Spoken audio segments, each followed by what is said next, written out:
Hi, this is Jason from Horrific Nightmares. Welcome back to the Terror in the Isles Challenge. Now, this is a segment I'm doing with my good buddy, Joe the Horror Man, where we're going to examine films from Terror in the Isles. Not only the theatrical cut, but the television cut as well. Today, we're going to be talking about Frogs. Frogs is a 1972 film which runs approximately 91 minutes and is directed by George McCowan. He passed away on November 1st, 1995, at the age of 68. He was responsible for Hot Money and a ton of TV. Now this stars Ray Milland as Jason Crockett. He passed away on March 10th, 1986, at the age of 79. He was in The Lost Weekend, Dial M for Murder, great movie, and Love Story. Sam Elliott as Pickett Smith. He was in Roadhouse, The Legacy, and A Star is Born. And Joan Van Ark as Karen Crockett. She was in The Last Dinosaur, Loyal Opposition, and a ton of TV. Now this had a worldwide gross of $475,265, and it was Joan Van Ark's debut. And this was also released as a double feature with Godzilla vs. Hedorah from 1971. Alright, Frogs has a very, very simple premise. Our main character is Pickett Smith, played by Sam Elliott. Now he is in the swamp taking pictures of wildlife.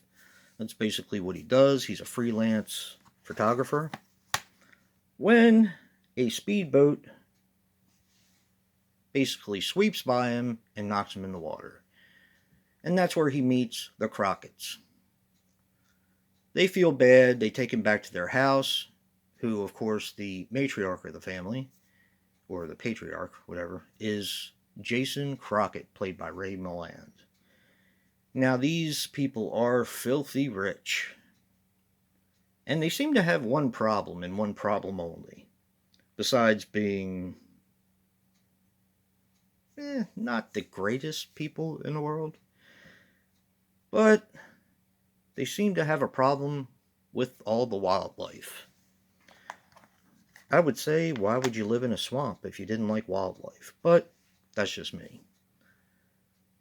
So, what they've been planning to do is to knock back the wildlife with a bunch of poison. And of course, that is done by a guy who Jason Crockett employs named Grover. He sprays poison, killing the frogs, the snakes, the spiders, what have you.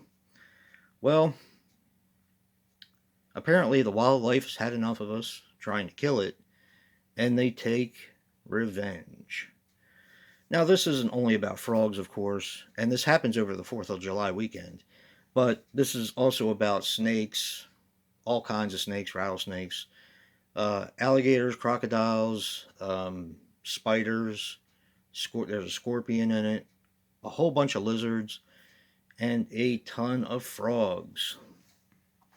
This has always been one of my favorite killer animal movies, and if I remember correctly, it made my top 20 for 2020 or 2021, top 21. I don't remember, but it made my top 20, and it's always been one of my favorites. Now the story is very light, but I've always loved the atmosphere in it. I think the swamp is an awesome place and an awesome setting for a film. I like the characters, even though Sam Elliott doesn't have his trademark mustache. He's still cool in this.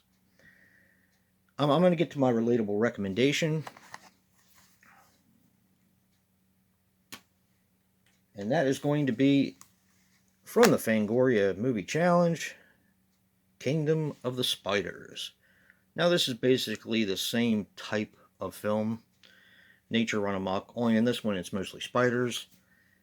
Of course, in Frogs, you have a little bit of everything, including water moccasins and I think there's an anaconda in there as well. But I've always loved both of these films. I originally saw Frogs when I was really young, and we were at Ocean City, Maryland. It was a rainy day, and my mother and father were doing something, so I watched Frogs on television.